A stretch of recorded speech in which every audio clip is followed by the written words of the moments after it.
Chris Yelland is a name that many people will associate with load shedding and Eskom, but he's been having a problem getting his magazines distributed to his clients because of the South African Post Office. And him and a group of people and companies lodged a complaint with ICASA against the SA Post Office. And today he spoke at the Cape Town Press Club. Welcome, Chris. And your experience with the South African Post Office goes back to 2008. Well, look, we've been publishing for the last 15 years, 20 years actually. But yes, problems with the post office have been ongoing for many years now. And I don't think they're any surprise because the public have the same problems getting their postal services and their post delivered and parcels received, etc. For a publisher like ourselves, a business-to-business publisher, we rely on the post office to deliver our magazines to readers. We do not sell our magazines in shops. We're not a consumer publication. So we have 4 magazines delivering about 20,000 magazines per month, and we rely on the post office to deliver our magazines. Problem is they haven't been doing so very effectively for several years with intermittent industrial actions taking place. Has left us suffering damages. We are having difficulty getting our magazines to readers. Advertisers, of course, are paying for their adverts to be put in front of our readers, and if they're not delivered, they don't want to pay. We lose subscriptions. We also, when we do inserts and adverts for example, conferences and exhibitions, they have a certain date.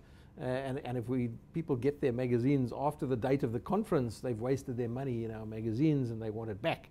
So these are the kind of damages that we suffer. We also have had to start thinking really seriously because in the past, the post office for us has been the Rock of Gibraltar. It's never been a problem. But over the years, it has progressively become a problem to the extent where we really have to mitigate this risk and do something about it because it is really one of the most serious threats facing our business today.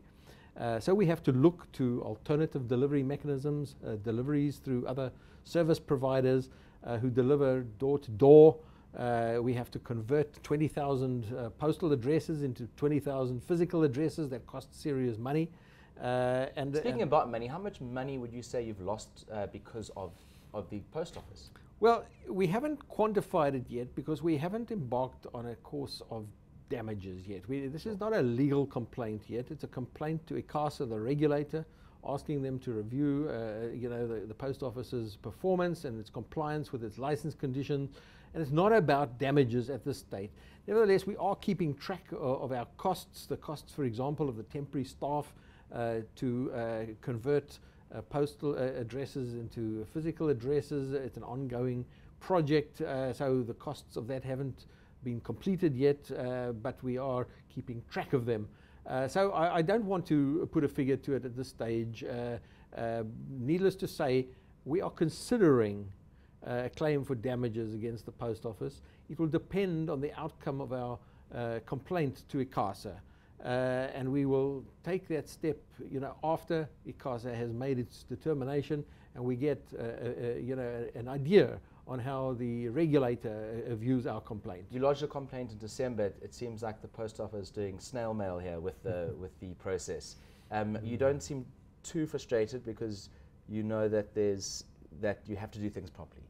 Yeah, you see, before you take any legal steps or through the legal process, one has to exhaust all the possible avenues of redress.